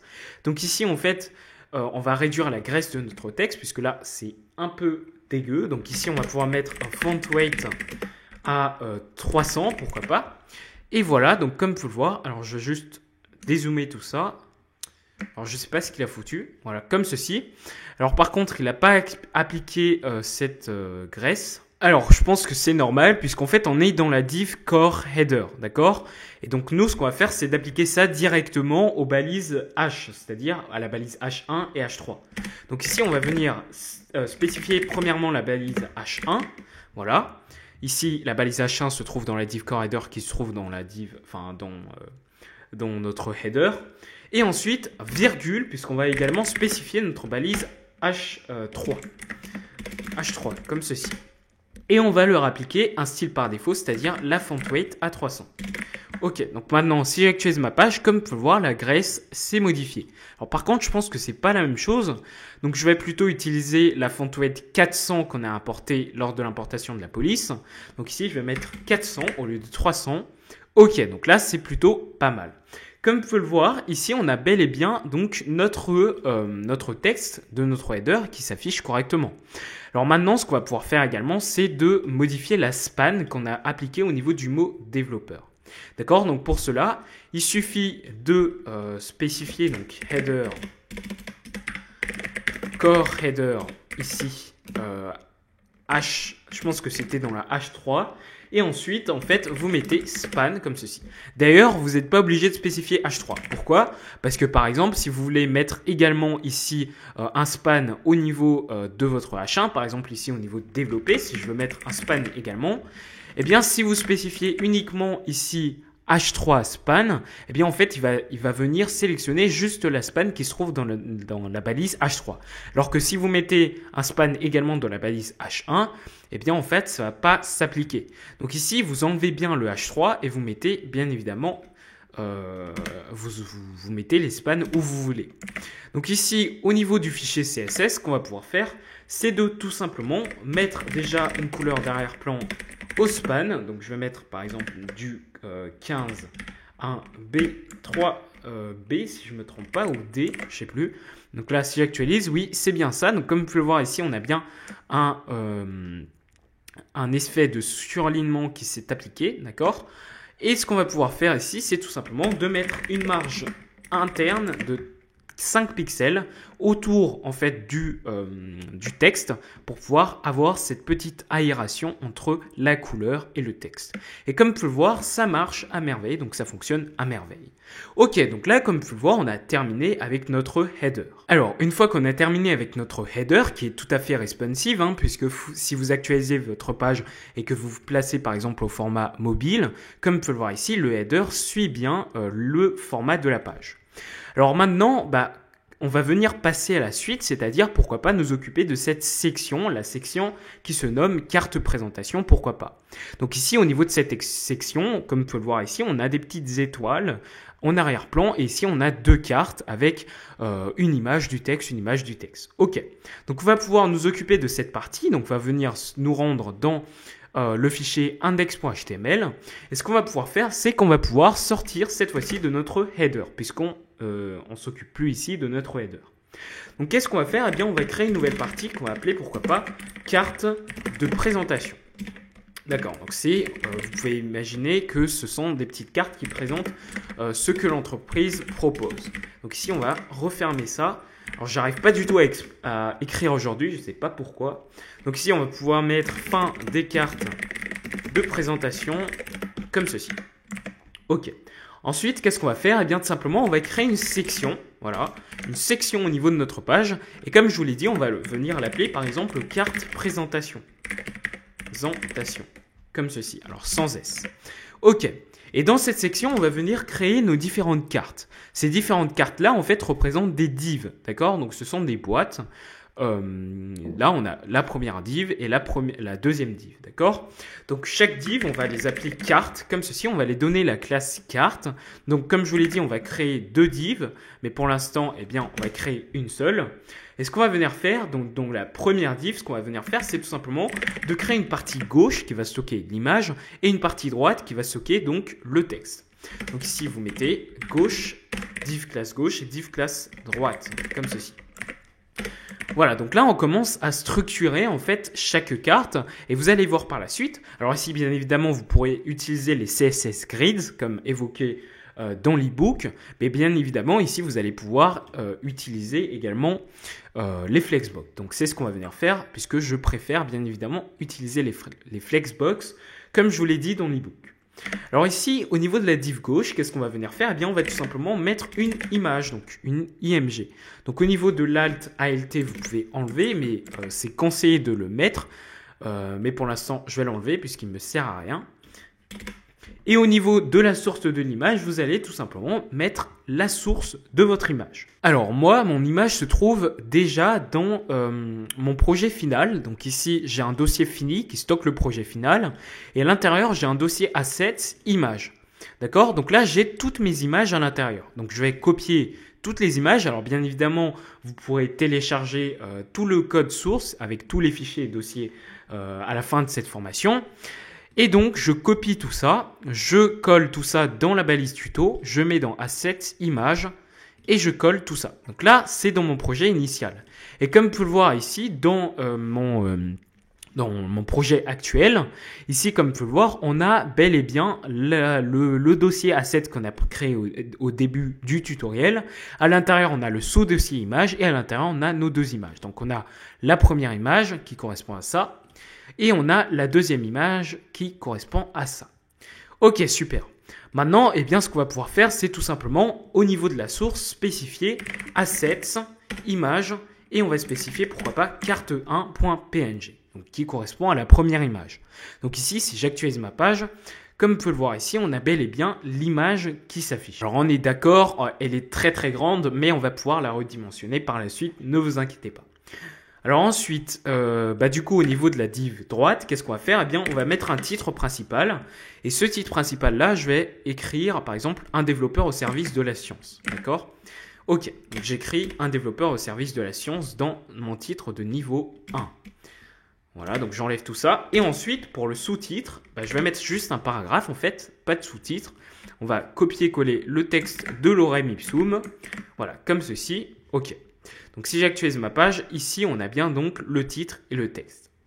Ensuite, on va pouvoir créer une deuxième carte. D'accord? On va créer une deuxième carte, donc on va copier-coller le code juste du dessus. Et ce qu'on va pouvoir faire, c'est remplacer juste l'image. On va mettre carte 2. Et on va remplacer également le titre, donc ici du software à la robotique. Donc ici, je copie et je colle. Donc si j'actualise ma page, comme vous pouvez le voir, on a la deuxième image, la deuxième carte avec le titre et le paragraphe. C'est parfait. Et bien, comme vous pouvez le voir maintenant, on a bel et bien donc les éléments, tous les éléments HTML de cette partie qui s'affichent correctement. Maintenant, ce qu'il faudra faire, c'est tout simplement de styliser tout ça de notre fichier CSS. Donc pour cela, eh bien, dans le fichier CSS, je vous invite à sortir de la partie header. Et ce que vous allez faire, c'est tout simplement de créer une nouvelle partie que vous allez appeler par exemple les cartes de présentation. J'arrive pas à écrire comme ceci. Et ici, vous mettez par exemple fin des cartes de présentation. Super. Donc à l'intérieur de cette partie, qu'est-ce qu'on va faire? Eh bien tout simplement, on va spécifier donc notre section carte présentation. D'accord? Donc carte présentation, comme ceci. Et donc qu'est-ce qu'on va faire ici? Déjà, on va venir, pourquoi pas, mettre justement la background qu'on voit ici à l'arrière-plan de notre section tout simplement. Donc cette background, c'est tout simplement une image animée, c'est-à-dire un GIF. D'accord? Un GIF si vous voulez. Donc ici, ce que vous allez pouvoir faire, c'est tout simplement de copier-coller toutes les propriétés qu'on a appliquées pour notre header. Parce que rappelez-vous, pour notre header, on avait ici un GIF également qui s'appliquait à l'arrière-plan. Donc ici, ce que vous allez faire, c'est de copier-coller toutes les propriétés, background image, position, repeat et size. Et ce que vous allez faire, c'est de coller tout simplement au niveau de carte présentation. Au niveau de l'URL de l'image, vous allez tout simplement la modifier. Donc moi, je vais aller dans mon projet final et je vais juste copier cette URL-là qui se trouve ici. Donc je copie l'URL de l'image comme ceci et je la remplace juste ici. Voilà. Donc maintenant, si j'actualise ma page, si je descends, alors normalement ça devrait s'afficher, mais ça ne s'affiche pas. Il y a sûrement un problème quelque part. Ok, ici j'ai écrit carte présentation avec un S alors qu'il n'y a pas d'S. Donc si j'actualise ma page, ok. Donc là, comme vous pouvez le voir, on a bien la petite animation d'arrière-plan qui s'affiche correctement. D'accord? Alors là, ça lag beaucoup, donc mon ordinateur est en train de laguer. Pourquoi? Parce qu'on a une image animée en arrière-plan et ça, en même temps, je suis en train d'enregistrer l'écran, donc c'est plutôt normal. D'accord, donc comme vous pouvez le voir ici, on a bien la background d'image qui s'affiche. Ensuite, ce qu'on va pouvoir faire, c'est pourquoi pas de mettre un padding de 5% sur tous les côtés, c'est-à-dire une marge intérieure de 5% sur tous les côtés. Donc ici, si vous actualisez votre page, maintenant, comme vous pouvez le voir, en fait, on a une marge en haut, une marge à gauche, une marge à droite. Alors, ça ne se voit pas trop parce que l'image est trop grande, mais on a également une marge partout. D'accord? Ensuite, après le padding, on va pouvoir modifier la couleur du texte. On va mettre en blanc. D'accord? Color FFF. Donc ici, comme tu peux le voir, on a bien donc le texte qui s'affiche en blanc. Alors mon ordi est en train vraiment de laguer, mais bien évidemment pour vous ça ne va pas laguer autant. Pourquoi? Parce que vous n'enregistrez pas votre écran, d'accord? Donc ici normalement pour vous ça sera extrêmement fluide, d'accord? Ok, donc ensuite qu'est-ce qu'on va faire? Eh bien ce qu'on va pouvoir faire maintenant c'est tout simplement de nous occuper de chaque carte de présentation, d'accord? Donc ici vous allez mettre carte présentation, carte, d'accord? Puisque rappelez-vous, chaque carte de notre div carte présentation sont stockées à l'intérieur d'une div classe carte. Ok, donc ici vous appelez cette div classe carte et ce que vous allez venir faire c'est tout simplement de mettre un display flex. Pourquoi? Tout simplement parce qu'on va utiliser les flexbox ici, les CSS flexbox, ce qui va nous permettre, comme vous pouvez le voir, d'aligner l'image au texte. Donc ici, dans mon projet final, comme vous pouvez le voir, on a bien l'image qui est bien alignée au texte. Ok. Ensuite, ce qu'on va pouvoir faire, c'est tout simplement de mettre un flex wrap à wrap. Pourquoi? Tout simplement parce que ici, bien évidemment, si les éléments ne peuvent pas s'aligner, eh bien, on va les empiler. Comme dans notre projet final ici, si je me place au format mobile, par exemple, eh bien ici, vous êtes bien d'accord avec moi que l'image ne peut pas s'aligner avec le texte puisque le viewport est trop petit. D'accord? Et du coup, ici, il va empiler nos éléments plutôt que de les aligner. D'accord? Donc, c'est ce truc-là qui va nous permettre d'adapter l'écran au format mobile, les éléments au format mobile. Ok. Ensuite, ce qu'on va pouvoir faire également, c'est pourquoi pas de mettre un Justify Content à Center pour pouvoir centrer les éléments au milieu de notre page. Donc ici, vous mettez Justify Content à Center, comme ceci. Ok, donc comme vous pouvez le voir maintenant, nos éléments sont centrés au milieu de notre page. Ok, ensuite ce qu'on va pouvoir faire, c'est pourquoi pas de modifier la background color de chaque carte. Parce que si vous allez dans le projet final, ici regardez, en fait quand je zoome, ici comme vous pouvez le voir, en fait c'est noir. En fait il n'y a pas d'animation. Au milieu, en fait, on ne voit pas du tout d'animation, puisqu'en fait, la background color est en noir, d'accord? Ça va nous permettre d'éviter d'afficher des petites étoiles, en fait, qui clignotent au niveau de notre carte, d'accord? Donc ici, vous allez mettre un background color en 000, c'est-à-dire en noir. Ok. Et ensuite, ce qu'on va pouvoir faire, c'est tout simplement de mettre un espace entre chaque carte. Donc ici, on va pouvoir mettre un espace entre chaque carte. Pour cela, vous allez tout simplement mettre une marge en bas, c'est-à-dire une marge extérieure en bas de 30 pixels, comme ceci. Donc maintenant, normalement, comme vous pouvez voir ici, notre image est descendue, on a bien une marge qui s'applique et comme vous pouvez le voir, si vous regardez bien, on a bien nos animations qui rentrent, d'accord? Ok. Et enfin, ce qu'on va pouvoir faire également, c'est de mettre un padding de 10 pixels, comme ceci. Voilà, pour mettre des marges à l'intérieur de nos cartes. Ok, c'est parfait. Donc une fois qu'on a fait ça, ce qu'on va pouvoir faire maintenant, c'est tout simplement de nous occuper de nos images. Parce que là, comme vous pouvez le voir, nos images sont un peu trop grandes. Ok, donc ce qu'on va pouvoir faire, c'est tout simplement de spécifier carte présentation, carte, comme ceci. Et cette fois-ci, rappelez-vous, nos images se trouvent où? Elles se trouvent à l'intérieur de la div gauche, d'accord? De la div classe gauche. Donc ici, vous spécifiez bien gauche comme ceci. Mais bien évidemment, n'oubliez surtout pas de spécifier IMG, c'est-à-dire la balise IMG. Ici, qu'est-ce que vous allez faire? Eh bien, tout simplement, on va redimensionner la hauteur de l'image. Donc, par exemple, je vais mettre du 200 pixels. Donc, si j'actualise ma page maintenant, comme vous pouvez le voir, nos images ont bien été redimensionnées. Et là, ça devient un peu plus sympa à regarder. Ok. Donc, une fois qu'on a fait ça, ce qu'on va pouvoir faire maintenant, c'est de nous occuper du texte. D'accord? Donc, ici, il faut que le texte se place à droite de notre image. Donc, pour cela, eh bien, il va falloir... Donc, je vais juste copier-coller le sélecteur au-dessus. Et ici, au lieu de mettre gauche, je vais mettre droite, comme ceci. Et bien évidemment, vous enlevez IMG parce qu'il n'y a pas d'image.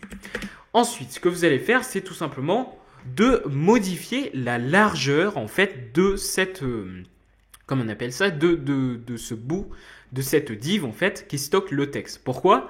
Parce qu'en fait ici, il faut prendre en compte que on est en display block et du coup en fait notre donc ça c'est du CSS de base hein, bien évidemment. Donc ici notre display est à bloc et du coup en fait notre div va prendre 100% de la largeur qui lui est attribuée, de la largeur de son parent. D'accord? Donc en fait ici, notre div va prendre 100% de la largeur et donc nos éléments ne vont jamais s'aligner. D'accord? Et pour pouvoir modifier la largeur, vous allez pouvoir utiliser la propriété qui a été évoquée dans l'ebook, donc dans le livre qui va avec cette offre. Et donc ici, ce que vous allez pouvoir faire, c'est tout simplement de mettre un max width pour pouvoir redimensionner, pour pouvoir attribuer une largeur maximale que notre élément ne doit pas dépasser. Et cette largeur maximale, il ne faut surtout pas la mettre en pixels. Pourquoi? Tout simplement parce que si vous mettez cette largeur en pixels, eh bien sur toutes les tailles d'écran, même sur des tailles d'écran immenses, eh bien en fait, si vous mettez en pixels, ça sera toujours en fait ça sera une taille fixe en fait pour tous les écrans, pour toutes les tailles d'écran. Donc ici en fait, faut la mettre en pourcent. Voilà, pour en fait adapter, pour la rendre réactive, pour la rendre responsive, en fait, il faut mettre en pourcent pour en fait cette taille, cette largeur maximale puisse s'adapter en fonction de chaque écran. D'accord? Donc ça, c'est plutôt intéressant. Donc vous mettez par exemple, je sais pas, par exemple 50%, pourquoi pas, voilà, comme ceci. Et comme vous pouvez le voir maintenant, notre div a pris 50% de sa largeur. Et comme vous pouvez le voir maintenant, eh bien, nos éléments sont bien alignés. C'est parfait. Donc, une fois qu'on a fait ça, ce qu'on va pouvoir faire également, c'est pourquoi pas d'espacer, de mettre un espace entre l'image et le texte. Donc, pour cela, vous mettez un margin right, comme ceci, à pourquoi pas 40 pixels. Voilà, comme ceci. Et si vous actualisez votre page maintenant, alors c'est pas margin right, pardon, c'est margin left. Voilà, donc si vous actualisez votre page, comme vous pouvez le voir ici, vous avez tout simplement une marge qui s'applique à droite, à gauche, pardon, de notre div pour pouvoir séparer notre image de notre carte. Et comme vous pouvez le voir, ça commence à ressembler à nos cartes qui se trouvent dans notre projet final, d'accord ? Qu'est-ce qu'on va faire maintenant? Eh bien, tout simplement, ce qu'on va pouvoir faire, c'est de modifier déjà le texte de la div droite. Donc pour cela, je vais copier-coller le sélecteur ici. Et cette fois-ci, je vais spécifier le titre H1, le titre de niveau 1. Et ce qu'on va pouvoir faire, c'est tout simplement déjà de modifier la graisse du texte. Donc ici, je vais mettre 400, comme ceci. Donc si vous actualisez votre page, comme vous pouvez le voir ici, le texte n'est plus en gras. Ensuite, ce qu'on va pouvoir faire, on va pouvoir par exemple modifier la couleur du paragraphe, d'accord? Donc pour cela, je vais encore une fois coller le sélecteur et cette fois-ci, je vais spécifier P puisque la balise paragraphe se trouve à l'intérieur de notre div droite. Donc je vais également retirer la graisse du texte, je vais mettre à 300, pourquoi pas, voilà, pour mettre du light. Et ce qu'on va pouvoir faire, si vous allez dans votre projet final, vous allez pouvoir voir ici que le texte est en gris. Et donc, ce qu'on va pouvoir faire ici, c'est de modifier la couleur. Donc, je vais mettre du gris, tout simplement. Donc, vous mettez Color et vous mettez, par exemple, une couleur grise en RGB. Pourquoi pas du rouge en 168, du vert, un niveau de vert en 166 et du niveau de bleu en 166 également.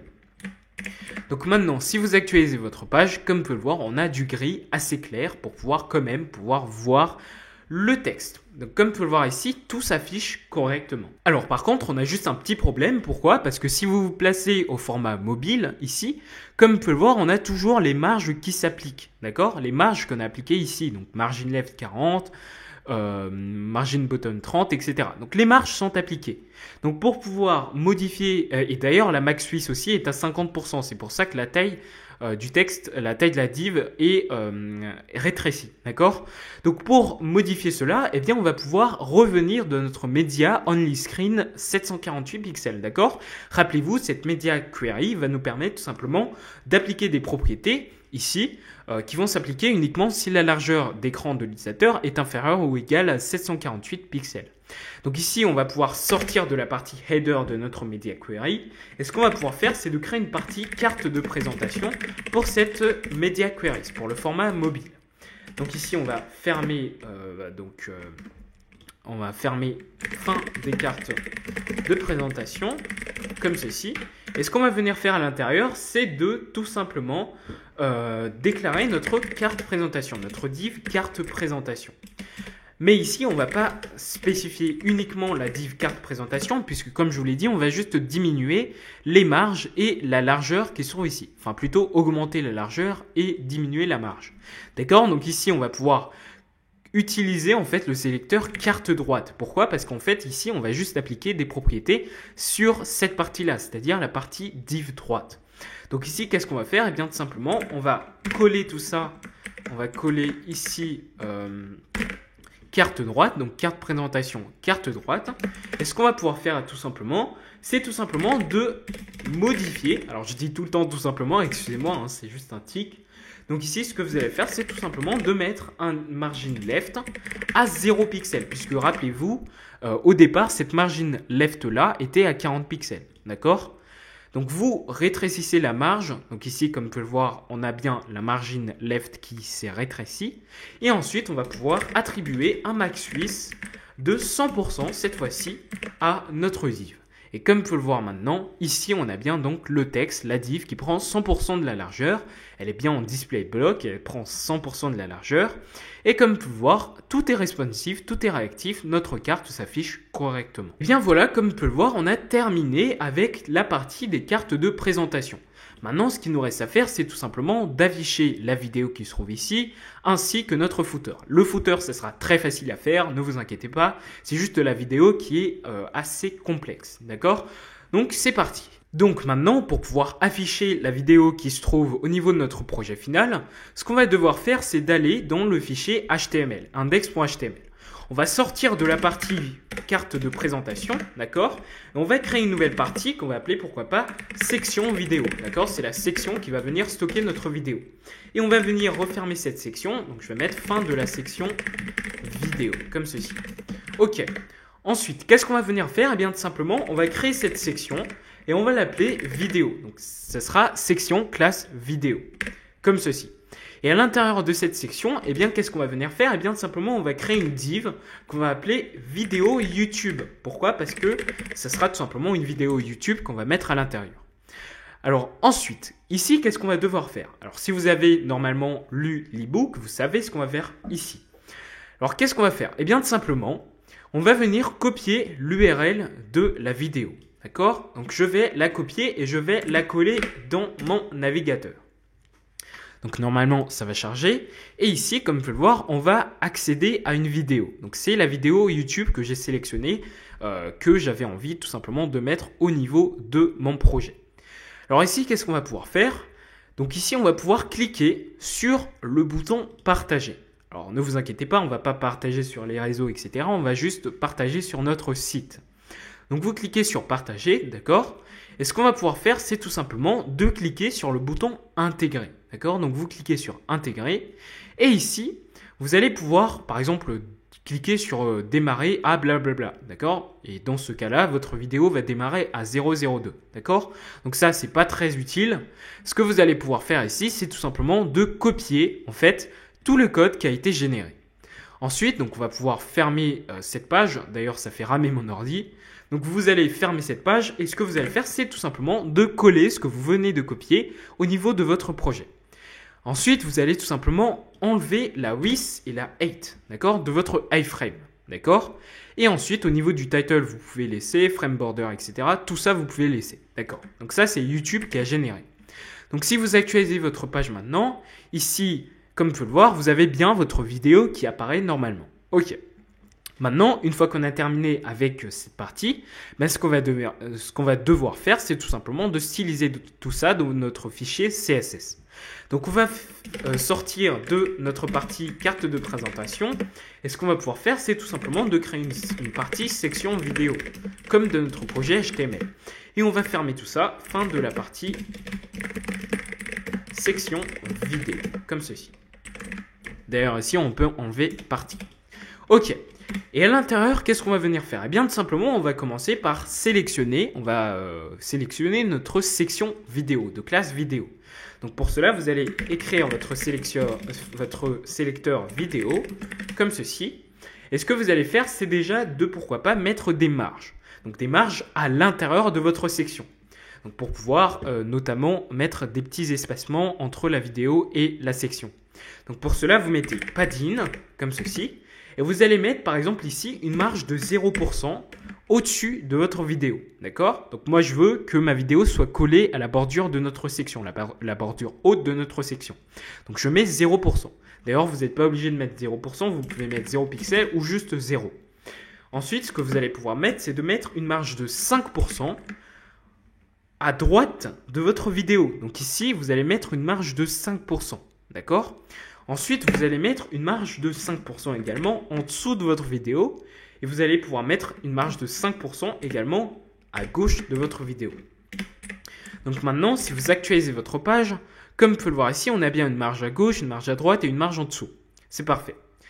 Maintenant, ce qu'on va pouvoir faire, c'est pourquoi pas de mettre une background color à cette section-là. D'accord? On va mettre par exemple une couleur noire à notre section principale, à notre section vidéo. Donc vous allez mettre un background color à 000 pour pouvoir mettre du noir. Et comme vous pouvez le voir ici, notre couleur, en fait, elle se confond avec le petit GIF qu'on avait juste au-dessus. OK. Ensuite, une fois qu'on a fait ça, ce qu'on va pouvoir faire, c'est tout simplement de centrer cette vidéo au milieu de notre page. Donc pour cela, en fait, il y a une petite technique. Ce que vous pouvez faire, c'est d'utiliser les flexbox. Sauf qu'ici, bien évidemment, vous allez me dire, il n'y a rien à aligner, donc ça ne sert à rien d'utiliser les flexbox. Oui, vous avez raison, mais en fait, avec les flexbox, vous avez la propriété Justify Content. Et cette propriété Justify Content possède une valeur qui s'appelle Center. Et avec ça, vous allez pouvoir tout simplement placer votre vidéo au milieu de votre page. Et comme vous pouvez le voir, ça fonctionne à merveille. Donc une fois qu'on a fait ça, ce qu'on va pouvoir faire également, c'est pourquoi pas d'augmenter la hauteur de notre section. D'accord? Ici, comme vous pouvez le voir, vous avez une très très grande section. Donc par exemple, vous allez pouvoir mettre une hauteur de 500 pixels. D'accord? Donc si vous actualisez votre page, ici, notre section s'est agrandie. Ok, super. Bien évidemment, vous pourrez par la suite, avec les Media Queries, modifier la tête de cette section. Ok, donc pour l'instant, on s'est juste occupé de notre section principale vidéo qui va stocker la div vidéo. Donc maintenant, ce qu'on va venir faire, c'est de nous occuper de la div vidéo. Donc ici, vous mettez vidéo YouTube, qui est donc le nom de notre div, la classe de notre div. Qu'est-ce qu'on va faire maintenant? Alors là, soyez très attentifs. Ici, vous allez mettre en position relative. Pourquoi? Parce que plus tard, au niveau de notre vidéo, au niveau de notre iframe, ce qu'on va venir faire, c'est qu'on va mettre une position absolue. Pourquoi? Puisqu'on va positionner notre vidéo, en fait, notre iframe, par rapport à notre div vidéo YouTube qui possède la position relative. D'accord? Donc en fait, on va pouvoir ensuite modifier le top, le left de notre vidéo, de notre iframe. Pourquoi? Parce que en mettant position absolute au iframe, et on va pouvoir donc la positionner par rapport à notre vidéo YouTube, à notre div vidéo YouTube qui est en position relative. Vous allez le voir par la suite, ne vous inquiétez pas, c'est très simple. Ensuite, on va pouvoir mettre une largeur de 80% pour notre vidéo YouTube. Et donc, ça va nous permettre tout simplement de prendre, en fait, si j'inspecte l'élément ici, donc si je me place au format normal, ici bien évidemment, si je place mon curseur ici, comme vous pouvez le voir, vous avez une largeur de 80% qui s'est appliquée. D'accord? Et donc, qu'est-ce que je vous ai dit à l'instant? Eh bien, en mettant en position absolue à cette vidéo, d'accord? En fait, notre vidéo, notre iframe ici, va se placer par rapport à notre div vidéo YouTube qui est en position relative, d'accord? Et donc ici, par exemple, si je dis à la vidéo de prendre 100% de la largeur, eh bien, la vidéo va tout simplement prendre 100% de l'espace que lui offre notre div, d'accord? Donc ici, ça va être hyper utile pour pouvoir redimensionner la vidéo et la rendre responsive. D'accord? Puisque pourquoi est-ce que ça sera responsive?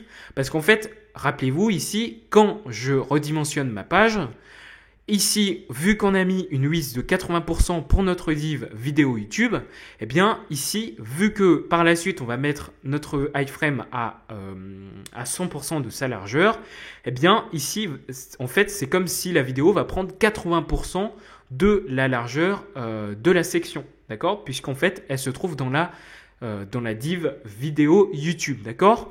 Et donc en fait, ça va nous permettre comme ça de pouvoir rendre la vidéo responsive, puisque comme je vous l'ai dit, quand vous redimensionnez votre page, la div vidéo YouTube sera également redimensionnée, donc sa largeur sera également redimensionnée. Du coup, ici, la largeur automatiquement de notre iframe sera aussi redimensionnée, puisqu'elle prend 100% de la largeur de notre div vidéo YouTube. Voilà pour ça, d'accord? Donc j'espère que vous avez compris. De toute façon, vous allez voir par la suite ce que ça va donner. Ici, qu'est-ce que vous allez faire? Eh bien, tout simplement, vous allez mettre vidéo YouTube, voilà. Et cette fois-ci, vous allez tout simplement spécifier votre iframe qui stocke votre vidéo YouTube. Comme ceci. Alors, un iframe, pour ceux qui ne savent pas ce que c'est, eh bien, c'est tout simplement un morceau de page, d'accord? Vous allez pouvoir, avec un iframe, importer un morceau de page web dans votre projet. Donc ici, par exemple, on a le morceau de la vidéo YouTube. Ok, donc qu'est-ce qu'on va pouvoir faire maintenant? Eh bien, tout simplement, comme je vous l'ai dit, vous allez mettre un position absolute pour positionner cet iframe par rapport à son parent qui est la div vidéo YouTube. Et ce qu'on va pouvoir faire, c'est de mettre un top 0. Donc ici, en fait, le top 0 va permettre à la vidéo de se positionner au niveau, en haut, en fait, de notre div. Ensuite, vous mettez un left 0, ok. Et ensuite, vous allez tout simplement mettre un width de 100%. Et comme vous pouvez le voir ici, maintenant, ici, notre vidéo va prendre 100% de la largeur de notre div vidéo YouTube. D'accord? Donc, comme vous pouvez le voir ici, notre vidéo, en fait, prend 100% de la largeur de notre div. Ensuite, bien évidemment, vous allez pouvoir modifier la hauteur de cette vidéo. Donc ici, vous allez mettre par exemple 500 pixels. Et comme vous pouvez le voir maintenant, notre vidéo a pris 500 pixels de hauteur. Et enfin, ce qu'on va pouvoir faire, si vous allez dans votre projet final, ici, comme vous pouvez le voir, les bordures de notre vidéo sont arrondies. Donc je vais zoomer. Ici, comme vous pouvez le voir, on a les bordures qui sont arrondies. Donc pour pouvoir arrondir ces bordures, eh bien, ce qu'on va pouvoir faire, c'est de mettre la propriété border radius à 20 pixels. Comme ceci. Donc maintenant, si j'actualise ma page ici, comme vous pouvez le voir, notre bordure de vidéo est arrondie. Et comme vous pouvez le voir, notre vidéo s'affiche correctement au niveau de notre page. Alors bien évidemment, vous pouvez faire ce que vous voulez avec votre vidéo. Donc par exemple, vous pouvez la lire, voilà. Vous pouvez augmenter le volume, vous pouvez donc la mettre en pause, vous pouvez l'agrandir, vous pouvez, donc c'est-à-dire la mettre en plein écran, vous pouvez la Chromecaster si vous avez un Chromecast, vous pouvez également donc partager la vidéo, etc. Donc comme vous pouvez le voir, en fait, c'est YouTube qui a été intégré dans votre site. Et ça, c'est plutôt intéressant. Ok, donc ensuite, une fois qu'on a fait ça, par contre, le problème, c'est que si vous inspectez votre page et que vous vous placez au format mobile, comme ceci, en fait, la vidéo, elle est trop grosse. Donc là, je vais juste actualiser la page. Voilà, comme ceci. Et comme vous pouvez le voir ici, la vidéo, elle est dégueulasse. Elle est trop grosse. Pourquoi? Parce qu'en fait, ici, on a mis un height de 500 pixels à notre vidéo. Donc, pour pouvoir redimensionner la vidéo, eh bien, on va venir nous placer dans la Media Query de 748 pixels, qui gère, rappelez-vous, les tailles d'écran mobile et tablette. Donc ici, qu'est-ce qu'on va faire? Eh bien, tout simplement, on va créer une partie dans ce Media Queries, on va l'appeler section vidéo, comme ceci. Ensuite, on va venir donc refermer cette section, on va écrire fin de la section vidéo, comme ceci. Et ce qu'on va venir faire, c'est qu'à l'intérieur de cette section, on va tout simplement spécifier notre section vidéo, notre balise section vidéo, de classe vidéo. Et ce qu'on va venir faire, c'est tout simplement, ici, rappelez-vous, en fait, au niveau de notre balise section vidéo au format bureau, on avait mis un height de 500 pixels. Et sauf qu'en fait, cette height de 500 pixels, elle est trop grande pour un format mobile. Donc ici, ce qu'on va pouvoir faire, c'est de la mettre à 200 pixels. Ensuite, ce qu'on va pouvoir faire également, c'est de redimensionner le format de notre vidéo. D'accord? Donc ici, ce qu'on va pouvoir faire, c'est tout simplement de copier le sélecteur vidéo YouTube à frame, comme ceci. Et on va pouvoir tout simplement ici modifier la taille. On va mettre également à 200 pixels. Donc maintenant, si vous actualisez votre page, ici, comme vous pouvez le voir, on a bien donc la vidéo qui s'est redimensionnée. Alors par contre, ici, notre hauteur est toujours de 500 pixels au niveau de notre section vidéo. Alors j'ai sûrement fait une erreur. Alors, je ne sais pas ce que c'est. Ok, donc en fait ici, il n'a pas reconnu l'espace, il a considéré ça comme un caractère spécial. Donc ici, j'ai juste remplacé le caractère qui était là par un espace. Et maintenant, comme tu peux le voir, eh bien ici, on a bien donc notre vidéo qui s'adapte correctement à la taille d'écran mobile.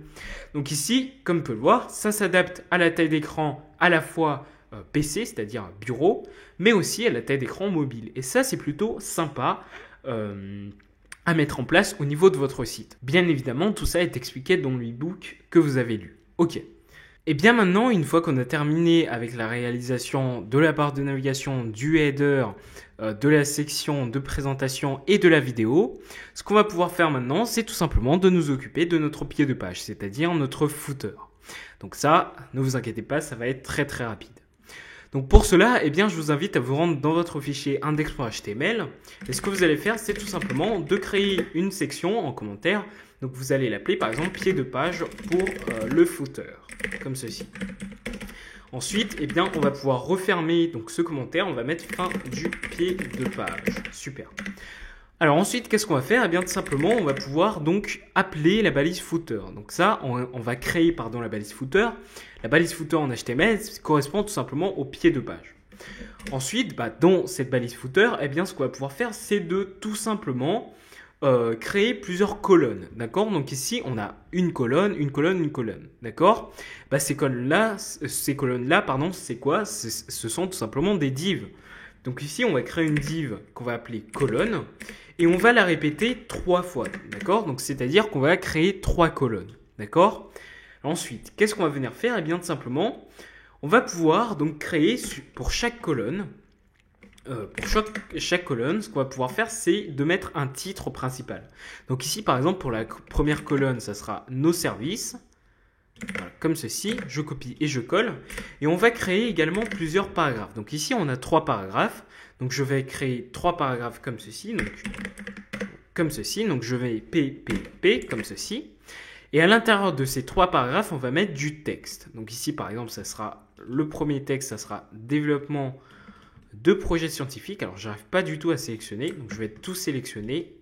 C'est pas très grave. Comme ceci, voilà, donc je vais tout sélectionner. Ici, le premier paragraphe, ce sera développement de projets scientifiques. Le deuxième, ce sera intelligence artificielle. Le troisième, ce sera prestations en cybersécurité. Et le quatrième, enfin, donc ici, je vais juste enlever tous les espaces. Et ici, le quatrième, ça sera création de robots et d'outils d'astronomie. Ok. Ensuite, qu'est-ce qu'on va faire au niveau de la deuxième colonne? On va faire exactement la même chose, comme ceci, mais cette fois-ci, on n'a que 3 paragraphes. Donc ici, je vais juste copier ces 3 paragraphes-là, si j'arrive, comme ceci. Donc ici, je vais les coller juste ici. Au niveau du titre, je vais écrire notre entreprise. Donc ici, je vais mettre notre entreprise. Au niveau du premier paragraphe, eh bien, je vais copier-coller ce texte-là. Au niveau du deuxième, je vais mettre ici. Et au niveau du troisième, je vais mettre une entreprise à but lucratif. Ok. Super. Et enfin, il ne nous reste plus que la troisième colonne, c'est-à-dire ici, on va juste venir copier et coller tout ça. Ici, au niveau du titre, ça sera nos adresses, comme ceci. Et au niveau des paragraphes, je vais juste copier-coller toutes ces adresses email, comme ceci. Et donc, au niveau du premier paragraphe, ça sera ceci. Au niveau du deuxième, ça sera cela. Voilà, donc au niveau du troisième, ça sera celui-ci. Et enfin, ça sera celui-là. Ok, donc j'enlève tous les espaces. Et voilà, c'est parfait. Donc maintenant, si je me rends dans mon projet actuel, donc si j'actualise ma page normalement, ici, comme vous pouvez le voir, on a bien nos colonnes qui se sont affichées, mais sauf que pour l'instant, ce ne sont pas des colonnes. Donc ce qu'on va venir faire, c'est tout simplement de styliser tout ça dans notre fichier style.css. Donc pour cela, en dessous de la section vidéo, on va créer une section pied de page, d'accord? Donc ici, pied de page, comme ceci. On va refermer cette section, fin du pied de page, comme ceci. Et ce qu'on va venir faire, c'est de tout simplement créer notre balise footer. Déclarer notre sélecteur footer plutôt. Et ce qu'on va venir faire, comme absolument toutes nos sections, eh bien en fait, on a des marges internes. D'accord? Donc ici, on va pouvoir mettre des marges internes en haut, en bas, à gauche et à droite. Donc on va mettre un padding de 5%. Pourquoi est-ce que je mets tout le temps mes valeurs en pourcent? Pour tout simplement donner le côté responsive. Donc ça sera 5% en fonction de la taille d'écran de l'utilisateur. Ok, donc qu'est-ce qu'on va pouvoir faire maintenant? Eh bien on va pouvoir aligner toutes ces colonnes en faisant un flexbox, donc display flex comme ceci. Donc comme vous pouvez voir ici, nos colonnes sont alignées. Alors par contre, si je me place au format mobile, voilà, comme ceci, si je me place au format mobile, comme vous pouvez le voir, nos colonnes sont toujours alignées, d'accord? Donc nous, ce qu'on veut, c'est que lorsque le navigateur, la tête d'écran ne permet pas d'aligner les éléments, eh bien moi, je veux les aligner, d'accord? Donc pour cela, il suffit de mettre un flex wrap ici à wrap, et si vous actualisez votre page maintenant, comme vous pouvez le voir, eh bien cette fois-ci, vos éléments sont empilés. Ok. Une fois qu'on a terminé avec ça, ce qu'on va pouvoir faire également, c'est pourquoi pas de mettre un espace entre chaque élément. Alors là, je vous invite à réfléchir comment est-ce qu'on va faire ça. Eh bien en fait, c'est très simple. Comme au niveau de notre barre de navigation, ici on a mis un grand espace entre le logo et les onglets. Et qu'est-ce qu'on a fait? Donc si je reviens dans le code de la barre de navigation, ici on a mis un Justify Content Space Between qui appartient à Flexbox. D'accord? Et donc il suffit de mettre cette propriété-là, ici, donc en dessous de notre Flex Wrap, on va mettre Justify Content Space Between. Maintenant, si j'actualise ma page et que je reviens en dessous de notre footer, comme vous pouvez le voir, en fait, on a des espaces entre chaque colonne. Et ça, c'est super intéressant. Donc, si j'inspecte l'élément et que je me place au format mobile, comme vous pouvez le voir, notre footer s'affiche correctement. Et comme vous pouvez le voir, on a déjà terminé avec notre pied de page. C'était hyper rapide et hyper simple. Donc comme vous pouvez le voir ici, tout s'affiche correctement et notre page web est terminée. Comme vous pouvez le voir ici, on a bel et bien la barre de navigation avec la petite vidéo, enfin l'image animée en arrière-plan. Ici, on a notre corps du header. Si je descends, alors bien évidemment, ici, lorsque je descends, comme vous pouvez le voir, l'image se fige puisqu'en fait, mon ordi ne supporte pas lorsque j'enregistre l'écran, eh bien ça rame, d'accord? Par contre, pour vous, bien évidemment, tout sera hyper fluide, bien évidemment, si votre ordi est assez puissant. Donc, si vous descendez, ici, on a aussi notre section des cartes de présentation avec notre arrière-plan qui est animé. Et on a également notre vidéo juste en dessous et ici on a bel et bien notre footer. Donc comme vous pouvez le voir, c'est une page web assez simple, assez moderne et super stylée. Et qui est responsive, d'accord? Puisque si vous inspectez votre page, votre élément et que vous vous placez au format mobile, ici bien évidemment votre page s'adapte correctement. D'accord? Donc ici vous avez bel et bien un site responsive. Ici, bien sûr, si je me place au format tablette par exemple, eh bien le site est également responsive. D'accord? Donc comme vous pouvez le voir, c'est super intéressant. Donc voilà, eh bien on a terminé notre page web. Donc j'espère que vous avez appris beaucoup de choses au cours de cette formation. Donc j'espère également que vous avez apprécié la lecture de l'e-book, donc du livre qui va avec cette offre. J'espère que vous saurez maintenant comment créer votre propre site web complet de A à Z et surtout responsive en HTML et CSS. Donc voilà, c'était French Coder. Eh bien, je vous remercie d'avoir suivi cette formation. À la prochaine.